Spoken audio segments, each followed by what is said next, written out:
knows what you don't What know. you So don't know. you will know what Neville Said knows. Neville knows.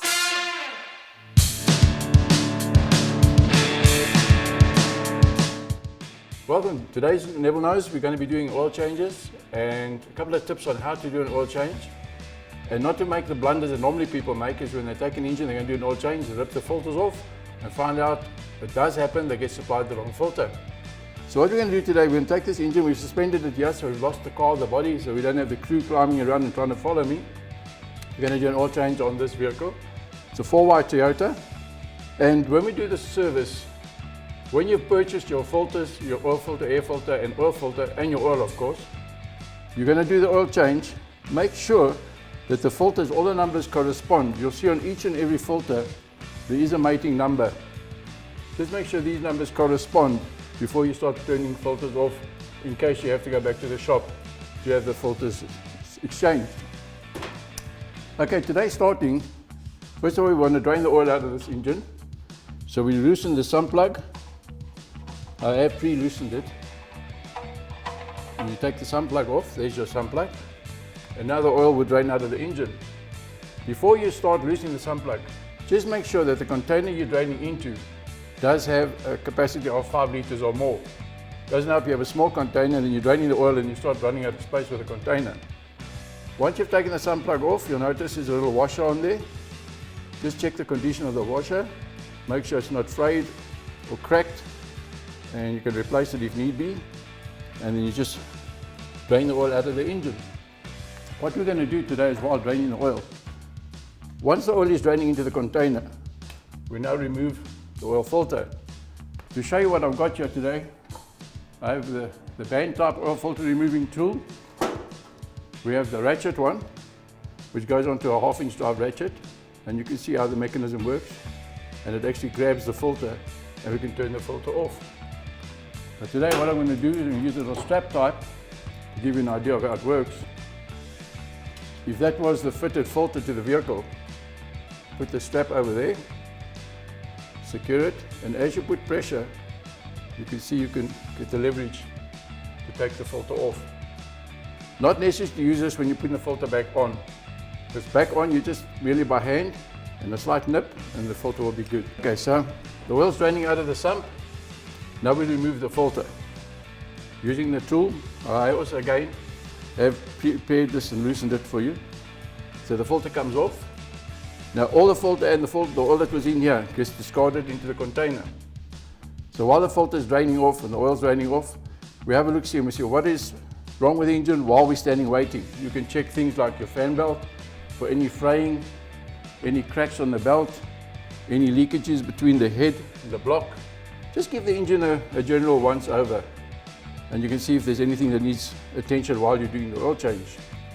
So while this is all being drained off and the filter, you get a new filter to replace, we have a look see, and here we have your dipstick. Now the dipstick I have also pre-marked. You will see on the dipstick you have 2 lines. There's the empty and the full. So what happens when you got your dipstick in, you can read your oil level. There will be a full mark, and as the oil gets down, it shows you the empty. So long as your oil is closer to the top, but in that region, you know you've got sufficient oil in the engine. Ideally, if you can keep it spot on that line, that will be fantastic. Now a normal little engine like this takes just over 4 liters of oil. Although when you buy a container, they give you 5 liters, because some of the other vehicles or bigger vehicles do take 5 liters of oil. So what you do with the little bit that's left, keep it one side, don't discard it. You can always use it for top-ups as we go down the road, should you need it, which I hope you don't, because that means your engine needs attention.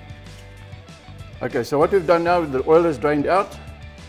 We put your sump plug back onto the sump, you tighten it up, take your new filter, and all you do is just make sure that that rubber seal came off when you removed the old filter, because sometimes it stays behind. And what happens when the guys put the new filter on, the 2 seals distort and you get an oil leak. You just take some old oil or new oil, just do a slight smear on the filter and we secure it back onto the engine. Now when you're going to top up the engine, so you've got no oil in, sump plugs back on, new filters fitted. You take off the oil for the cap, Put that in the safe place. And then you take your 5 liters of oil.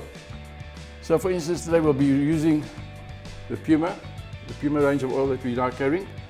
AutoZone has exclusivity on this brand of oil at the moment. We are the only guys that can carry it. This is the 5W40, and the branch will actually tell you which is the correct oil for your vehicle application. You remove your cap and you start filling. You can use an oil filler cap if you don't want to be messy. We sell these handy little caps as well. And what you would do is you would just pour in there. As you pour in, just keep an eye on the side of this container.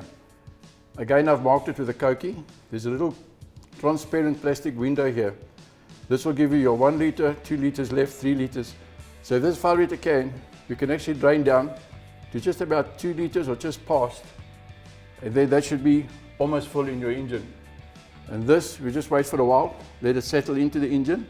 Remembering now, when you turn the key of the engine, a lot of this oil is going to now go through the engine and circulate and fill the oil filter housing. So your level will drop. So let it stand a while, check on your dipstick, make sure your level is past the empty. And you get into the car, and as you just turn the key, just crank it light once or twice, your oil light will go off. Let it run maybe 10-15 seconds. Switch your engine off, wait a while again, let the oil settle, and with the dipstick you can check your level closer to the full mark. And then as you need, you just top up again, and you'll find you'll end up with about a liter left. So you should end up with about that much. This is just your guideline as to how much you're adding in all the time, so you don't have to pour, stop, pour, stop. So that's the oil into the vehicle then. So you've cranked the engine over. You now have lubrication going through the engine. Everything's fine. Put your oil filler cap back on. And that's basically your oil change done.